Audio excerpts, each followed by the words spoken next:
영화는 발전소 안에서 동료의 생일을 기념하는 사람들로 시작됩니다. 그들은 갑자기 수직 구멍 위로 움직이는 이상한 어두운 그림자를 발견했습니다.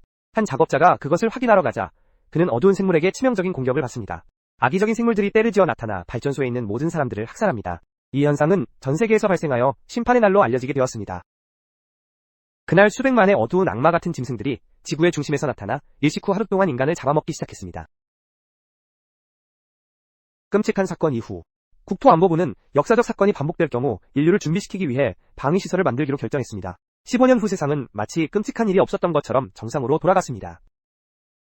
우리는 이어서 수직구멍에서 죽은 동물들을 부지런히 치우는 정비사 데이브를 만납니다. 그러나 그는 결코 보상을 받지 못합니다. 학교에서는 데이브의 전 아내 로라를 만납니다. 그녀는 얼마 동안 밀턴이라는 동료 교사가 찾고 있었습니다. 그러나 그녀는 항상 그의 데이트 초대를 거절했습니다. 로라는 그 특정한 날에 이유도 없이 그의 저녁 초대를 수락합니다. 한편 우리는 로라와 데이브의 아들 타일러를 만납니다. 그는 친구들과 여자친구와 함께 스케이트를 타고 있습니다. 메리는 다가오는 일식에 대한 걱정을 표합니다. 그러나 그는 과거에 다른 일식이 발생했기 때문에 두려워할 필요가 없다고 그녀를 안심시킵니다.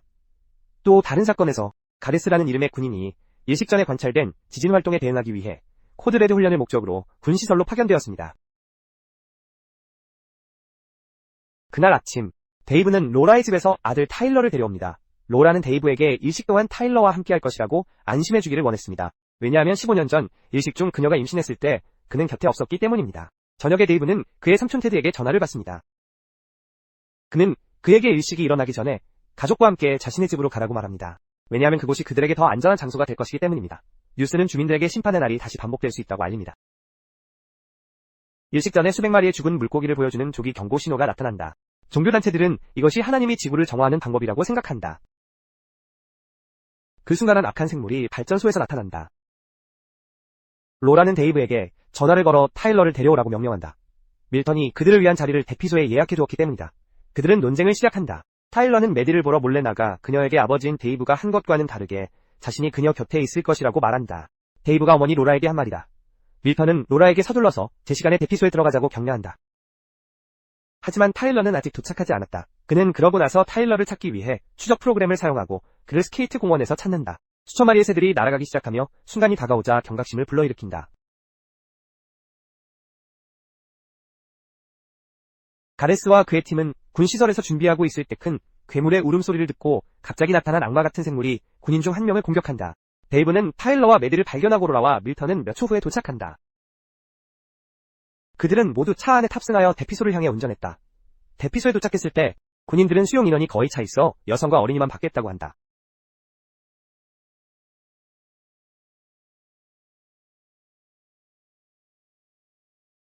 그들은 대피소에서 떠나 다른 안전한 피신처를 찾기로 결정한다.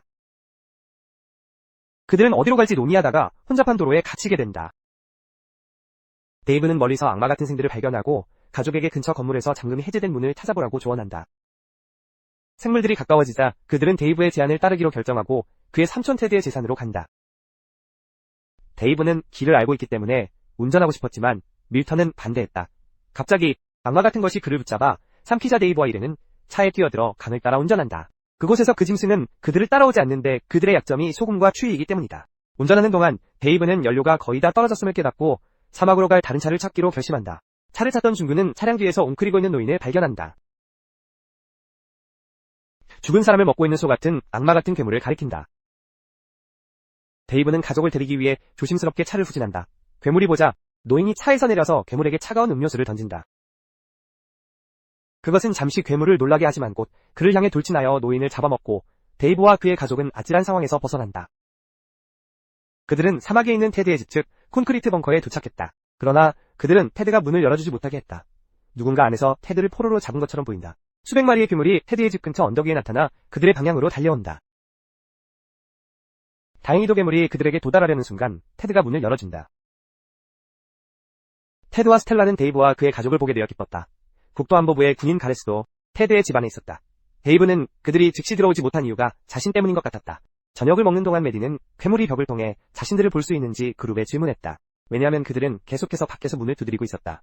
가레스는 메디의 질문에 웃는다. 이 괴물들은 사람의 영혼을 볼 수 있다고 주장한다. 그는 그 후 그룹에게 자신이 첫 번째 현상에서 어떻게 살아남았는지 설명한다. 테드는 조용히 무언가를 입으로 말하며 데이브에게 가레스에 대해 경고한다.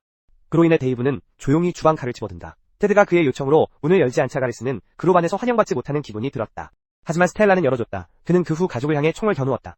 데이브가 그를 진정시키려는 시도에도 불구하고 타일러가 가레스에게 덤벼들지만 총을 지키는데 성공한다.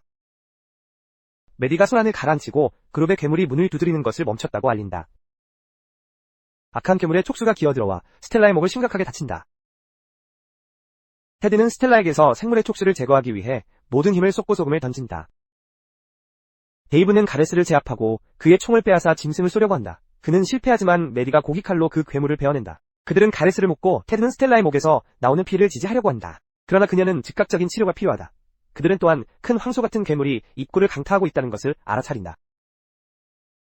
언제든지 그것을 파괴할 준비가 되어 있다. 데이브는 테드에게 더 이상 안전하지 않으니 떠나라고 말하지만 그는 스텔라의 부상 때문에 거절한다. 스텔라는 테드에게 데이브의 계획에 동의하라고 설득하며 그들이 산으로 가는 지하 터널이 있다고 주장한다. 가레스는 그들을 데려갈 수 있는 차가 있으니 자기를 데려가자고 제안한다. 이제 동물들이 없어졌으니 군시설이 더 안전할 것이다. 그들은 그를 데려가기로 결정한다. 테드는 그들에게 무기가 비치된 자신의 숨겨진 방에 들어갈 수 있게 허락한다. 그들이 무장할 수 있도록 지하 터널로 나가기 전에 데이브가 입구를 열고 들어오는 첫 번째 생물에게 소화기를 사용한다. 그들이 안전하게 산에 도착했을 때 타일러는 죽은 괴물을 발견하고 메디가 그것에 접근할 때 거대한 악마 같은 것이 나타나 메디를 촉수로 붙잡았다. 타일러와 데이브는 그녀를 붙잡고 있는 동안 로라는 그 생물의 촉수를 쏘아 마침내 그녀를 풀어준다. 가레스는 데이브에게 자신을 풀어줄 것을 간청하며 괴물과 싸우는 데 도움을 주고 싶어한다. 그들은 가레스의 팔에 물린 상처가 있는 것을 깨닫지 못한다. 마침내 그것은 가레스의 차 안으로 들어갔지만 그가 시동을 걸 때 작동하지 않았다. 악성 괴물들이 그들을 발견하고 그들의 방향으로 달려오기 시작했다. 스텔라는 테드의 총을 훔쳐 괴물로 변하기 전에 자신의 목숨을 끊으려 합니다. 테드는 그녀에게 권총을 내려놓으라고 설득하지만 스텔라가 자신의 목숨을 끊기로 결심했기 때문에 그녀를 안으로 데려올 수 없습니다. 가레스는 엔진 스위치가 꺼져 있다는 것을 알게 됩니다. 그래서 그는 결국 차를 시작하고 떠났습니다. 스텔라는 뒤에 남아 있습니다. 악마 같은 짐승에게 먹히고 있는 중구들은 드디어 군시설에 도착했고 문이 열려있는 것을 발견했습니다. 데이브와 가레스는 전력을 복구해야 했고 로라와 다른 이들은 테드를 돕기 위해 의료용품실을 찾아갔습니다. 등에 부상을 입은 사람. 가레스와 데이브는 성공적으로 전력을 복구했습니다. 가레스는 이 시설이 소금물로 작동되며 심판의 날을 대비하고 있다고 덧붙였습니다. 가레스는 얼굴에 피가 묻고 나머지 그룹과 함께 돌아오는 도중에 시체를 봅니다. 그리고 그들은 큰 포효 소리를 들었습니다. 이는 근처에 생물들이 있음을 나타냅니다. 가레스와 데이브는 의료용품이 있는 지역에서 그룹에 재합류합니다. 가레스는 폭발 방지 기능이 있는 화학실에서 심판의 마지막 2시간 동안 머물자고 제안합니다. 그들이 방에 접근하자 인간 형태의 악마가 나타납니다. 그들은 그 존재를 파괴할 수 있었습니다. 하지만 이는 좋은 징조가 아니었습니다. 왜냐하면 다른 생물들의 주목을 끌었기 때문입니다. 가레스는 일어난 일에 겁을 먹고 혼자서 화학실로 도망칩니다.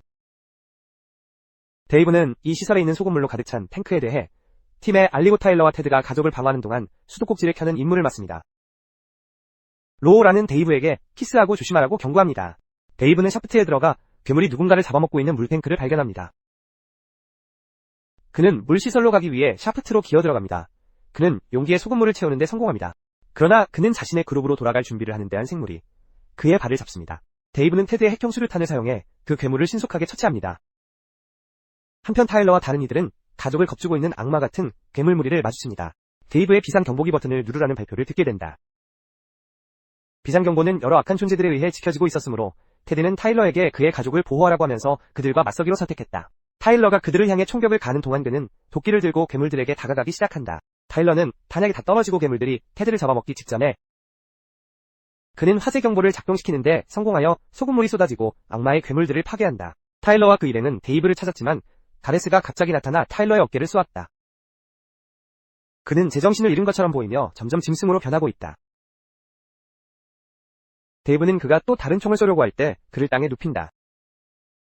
데이브는 가족과 재회하게 되어 기뻐하지만 그들이 시설을 떠나려 할 때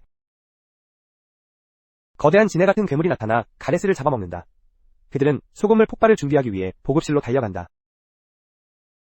괴물이 문을 열자 데이브는 소금물 폭탄을 던진다. 괴물을 파괴한다. 데이브 타일러 글로리아 메디는 심판의 날에 살아남아 그 비극을 극복한 이야기를 들려줄 수 있다. 오늘 요약은 여기까지입니다. 좋아요와 구독 버튼 눌러주세요. 다음에 또 만나요.